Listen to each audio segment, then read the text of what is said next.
Hi, can see. Hi, welcome to Taunak. Wow, shit is that weird. Okay, so here I am filming another video. I really enjoyed your last one. Made me cry a little bit. Yeah, but anyway, look, I'm being a YouTuber. I am switching shots and locations like a real YouTuber. Is all of this filming? But I hope it's filming. Oh my gosh. I wanna talk to you. Okay, this is not the focus of this video, by the way, because I wanted to you'll find out. I just wanted to say first how I've been feeling, because that is the point of Tauna.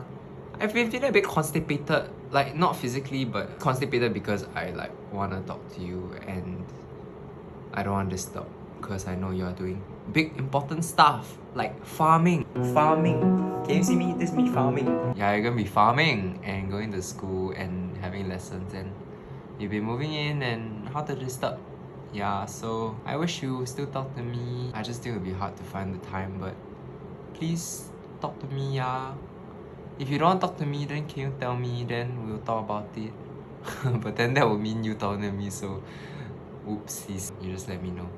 But actually the point of today's video is a fiction review. You might be thinking, why suddenly fiction review? I wanted to talk about like the usage of various Englishes in various novels that I've read this year that I think is really cool. By the way, the reason why I suddenly want to do this now is because I just finished reading a book called, I'll put it here, wait. The Brief Wondrous Life of Oscar Wilde. Yeah, it's written in Spanglish and it's from the perspective of this Dominican American boy. Yeah, the language is very interesting. I'll put an excerpt here. I think if I can find an excerpt, I'll put it here. She awakened just as in a dream some ciegos were boarding a bus, begging for money, a dream from her lost days. The guapo in the seat next to her tapped her elbow. Señorita, this is not something you want to miss. I've already seen it, she snapped. And then, calming herself, she peered out of the window.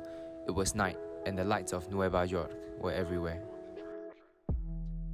The way it intersperses Spanish into the English prose, I feel like is really indicative of someone who's bilingual. Like, I don't know, you'll just randomly throw in words here and there. For example, he'll give one sentence and the sentence will be in, for example, in English construction, and he'll just throw in random Spanish words. It flows in a way that adds a certain fluidity to it that wouldn't necessarily be there otherwise if it were just fully written in English lah. Like just the usage of the words themselves painted this very vivid image of this place, which was New Jersey, in which there is a big diaspora of Dominican people. And what I really liked about Oscar Wilde as well was the way it never explained any of the Spanish words. And the idea was simply that if you didn't understand, then you didn't understand, but you still understood like the poetry of the words. And I think that was really cool. It never felt like it was pandering to the reader. Like the reader never mattered, which I feel like is actually quite a powerful way to express yourself as an author. Simply saying like, this is who I am, this is how I speak, deal with it. If you don't understand, then, you know, too bad. Like last time when I wrote poems with Singlish or Singaporean words, I would like put in footnotes explaining what the words were to the whiteys if I were like submitting it somewhere. But is that necessary? The moment you kind of explain it, you are keeping in mind the reader and stepping away from this locale that you normally will inhabit. And I was thinking like, wouldn't it be quite cool if there was like a proper Singapore novel? Like, there hasn't been a proper Singapore novel yet. So yeah, those were my rambly. I'm gonna have a hard time editing this. Quite hard. But those are my rambly thoughts about the usage of Spanglish in The Brief Wondrous Life of Oscar Wilde. Okay, I'll move on now to Song of Solomon. Here, Song of Solomon by Toni Morrison. I'm not gonna read this one because that would be racist. You know, last time in year 1, my teacher would read out like, I don't know, it was an excerpt of something and there was the N-word inside and she said it with her whole chest. Yeah, I'm not gonna do that. Okay, read the thing, don't listen to me already. Okay, la la la la la, hope you're done. Okay. I think it also had a similar thing where the usage of African American English painted a world in that sense, but actually Actually, I think the differences between the two books, like, you can tell the author of Oscar Wilde, which is Junot Diaz, really likes the sound of his own voice. Whereas for Toni Morrison, you cannot feel that at all. Toni Morrison writes in this very, very heartfelt but very poised way. I feel like if there's any one way to describe Toni Morrison's writing is that it's very poised. I think what was cool was that in some way both of the books invoked some kind of magic realism that had something to do with the traditional superstitions of the culture. So for example, in Oscar Wilde, there's this very big idea of a family curse called a fuku. Whereas in Song of Solomon, it was about, I can't remember now but the very idea of a Song of Solomon, right? There was a song about, like a folk song about this guy, and it was about a journey to find the Solomon in the song, if I remember correctly lah. But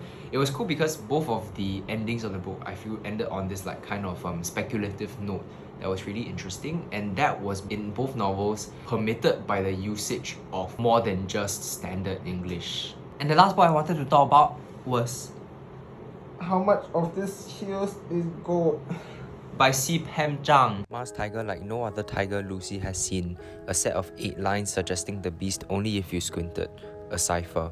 Ma drew her tiger as protection against what might come. Singing, Lao Hu, Lao Hu. What was the last word of the song? A call to the tiger. Lie. This is a book about 2 kids from the Wild Wild West type shit. But they are Chinese. Like, they are Chinese immigrants. Like, they are like real cowboys and girls. But they, of course, are not seen as such lah because they are Chinese. I think you can guess by now that the book also used a lot of Chinese. And also without explaining. But the difference between Oscar Wilde's usage of Spanish versus how much of these hills is goat's usage of Chinese was that the usage of Spanish in Oscar Wilde, it was a lot. Like, it was really frequent, and it was like, for example, if you ask me what language is Oscar Wilde written in, I wouldn't even say English. I would have to say English and Spanish. Whereas the way Pam Zhang used Chinese was as almost an add-on.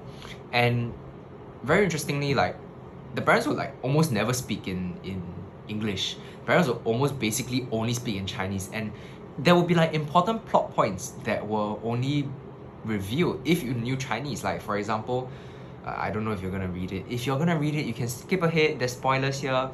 But basically, there's one part where people have come to steal the gold of the dad, and the dad has hidden the gold in the house, and they have multiple little bits of gold, if I remember correctly, and the mom is telling the dad, just give them the gold, just give them the gold, something like that, which is quite an important plot point. Like, that was really an important piece of the whole story, the whole plot, as it were. And I think in a very typically like Asian or Chinese way, right, the maternal language was used as a way to kind of distance the narrators from the parents, because that was really a story about the parental relationship between the kids and the parents, versus Oscar Wilde, which was more of like a exploration of the whole family and interpersonal bonds. There's like satellite relationships.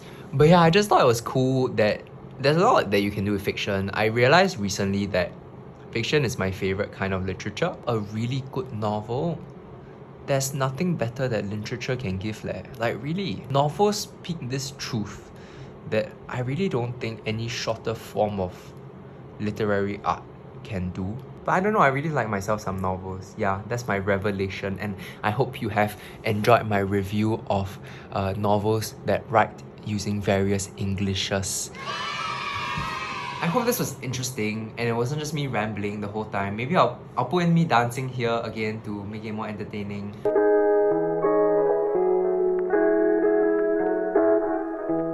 Talk to me soon sometime when you're free, okay? When you're done farming. You want me to do the farming again? Farming! I'm farming. Okay, that's all. I'll see you next week. Bye bye!